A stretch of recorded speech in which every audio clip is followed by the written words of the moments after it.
Sports Fantasies with Miller and McCarty.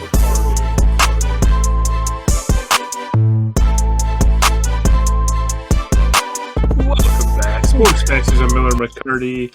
Doing a little Dynasty baseball draft style, position by position. Here we come with music. the right. I cut that music quick. Let's get right to it, baby. Come on, right fielders. McCarty, you have the first pick here. I had the center field first pick, and you have the right fielder first pick. You know where I'm going. The greatest player in baseball might eventually go on as the greatest player in the history of baseball. Austin Riley isn't a right fielder. It's Mr. Ronald Acuna Oh, you're Jr. talking about Mr. Riley's brother. Yes, 26 years old. Last year, there was nobody better. 6 points per game in our league. 41 home runs, 73 stolen bases, hit .337, elite contact hitter. Also had, just a little trivia, had the hardest hit ball of the season by the numbers. Look, we talked earlier about, do you take Ohtani at 1? Regardless of your settings, I would actually still take Acuna over Ohtani. Although he might need surgery, so pay attention to that. His meniscus got a little banged up recently. It's a pretty quick recovery time if he needs the surgery. And it's looking like he's not going to need it from what I read, but just in case, we like to be upfront with our viewers. I still would take him at 1 here as well. So can't hate on that. They're gonna that new meniscus they put in. He's going to be 90 stolen bases this year. I would love to see a guy steal 100 bases. Of course, a guy can steal 75 bases over the next 25 years and still be 150 behind Ricky Henderson or something crazy like that. Yeah, that guy was nuts. All right, so at number 2, this might be a little bit of an upset. I don't know. I'm going to take Kyle Tucker. I like Kyle Tucker quite a bit. He's 27 years old. Last year, he was 4-7 in our leagues, 97 runs, 37 doubles, 29 home runs, 112 RBI, had 30 stolen bases, and hit 280 or just over 280. So I think you take Kyle Tucker and you feel really good about it. Again, I would have taken Acuna at 1 as well. I don't know if you would have taken Tucker at 2, but I feel like he is the safe pick here. I mean, he's been 4-4, 4-4, 4-1, and 4-7 in our league. So I feel pretty good about Tucker at 2. And if it wasn't for Acuna, I think he would be the clear-cut number 1. Yeah, no, great minds. Look, I have Tucker at 2 for all the reasons you just said, and I think you could actually argue that Tucker may be safer than Acuna because he does have a little less injury prone stuff. You're going to take Acuna because you get that 6 point per game season. You get that number 1 overall fantasy baseball player, which Tucker probably doesn't get you. But like you said, I think Tucker has as safe as floor as anybody in the league with the potential, and he's still showing that he can still be elite as well with a big ceiling. So no problem with Tucker. It's crazy. Tucker had an elite season last year at 4-7. Acuna outscored him by 200 points. Yeah. Number 3, we've been doing it all night. Injury risk. This is off the field risk too, but I still got to take him here. It's Fernando Tatis, 25 years old.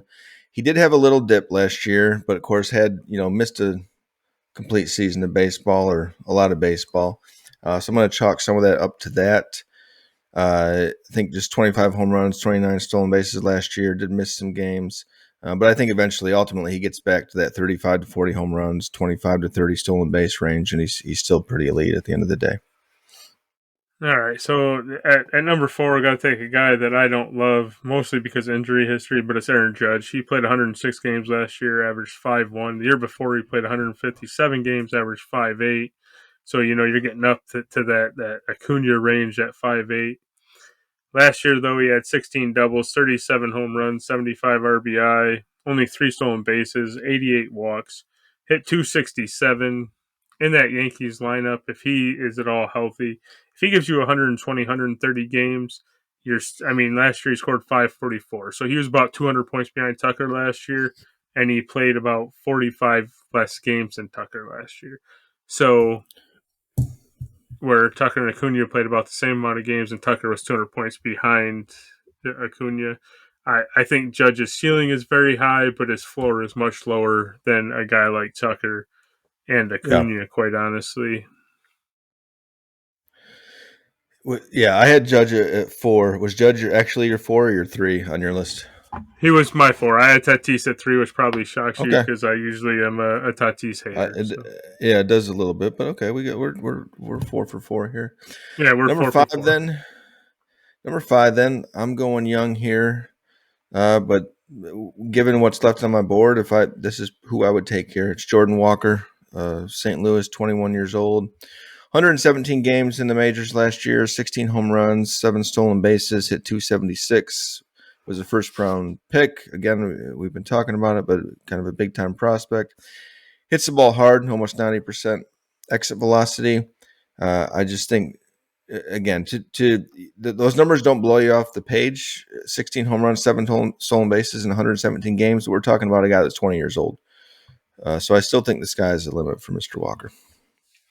Yeah, I like Walker. That was the first one that we differed on. So that means at number 6, I get my number 5, and that's Josh Lowe of the Tampa Bay Rays. Played 135 games last year, averaged 4 points per game, 33 doubles, 20 home runs, 83 runs batted in, 31 walks, and 32 stolen bases. Hit 292, and he's only 26, so it's not like he's super old. I like Josh a lot. Great name as well. So I'll take Josh Lowe and feel pretty good about it. Lowe did make my list, just a little bit lower. No pun intended. Number 7 for me. This guy's a little bit older for Dynasty League, but that's okay. 30 years old. Adalis Garcia. 39 home runs last year. Only 9 stolen bases, but the year before he actually had 25 stolen bases. So I don't know what the reason for that is. I don't know if we see that creep back up or if there's a reason that they're just not having him steal bases, or it's because he was never on first base because he was hitting a lot of home runs.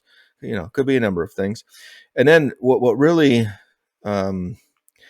his playoffs, again, the guy was just so dominant, had one of those runs that gets you excited about the next season.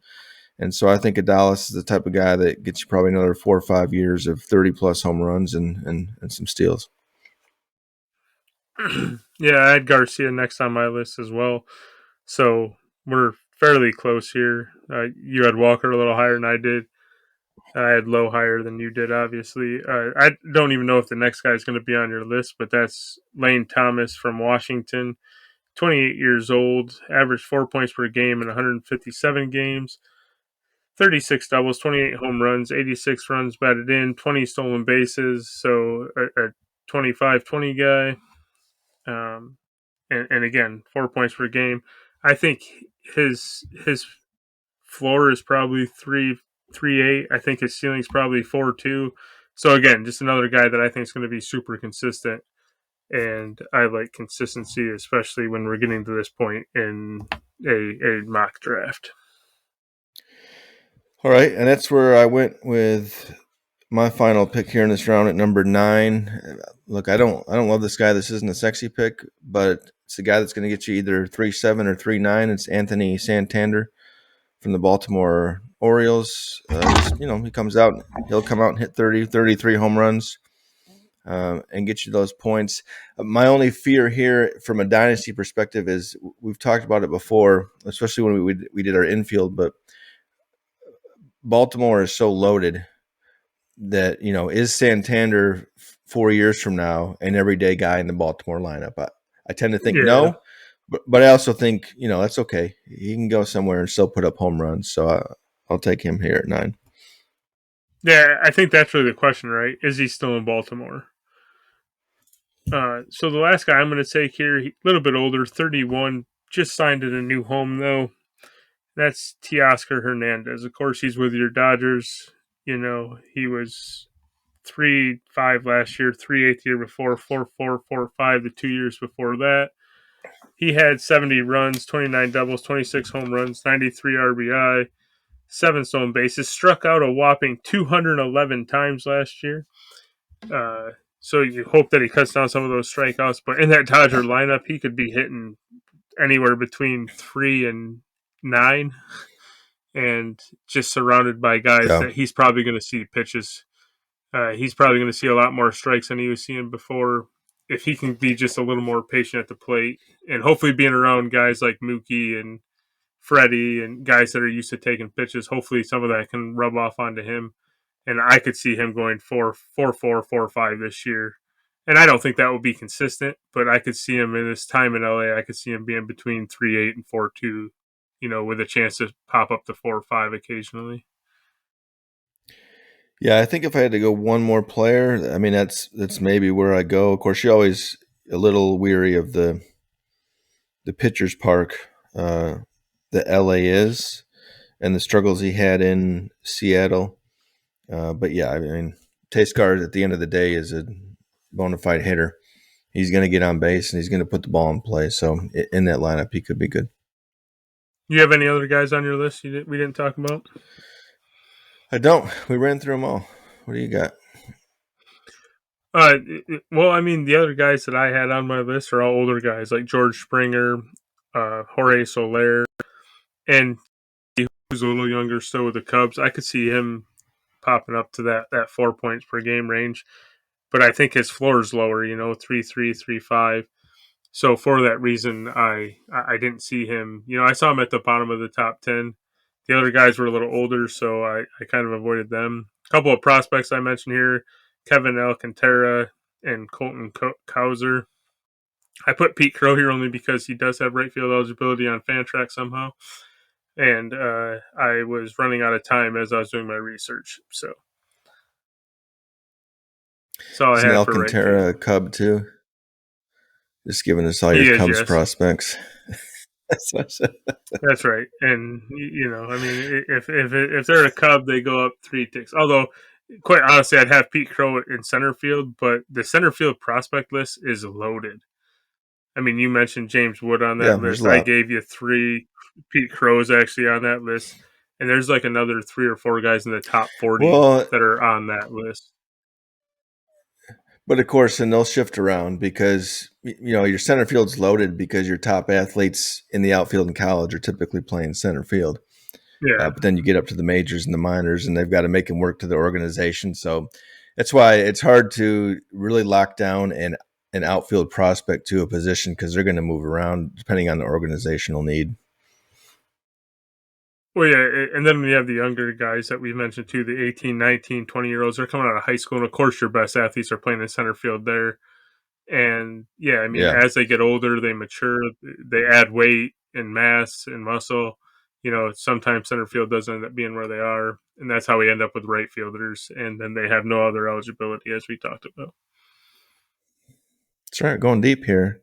Right. Hot takes on Sports Fantasy. That wraps up right field. We'll be back. Maybe. 5. Thank you for listening to Sports Fantasies with Miller and McCarty. And be sure to catch future shows wherever you stream. Bye-bye now.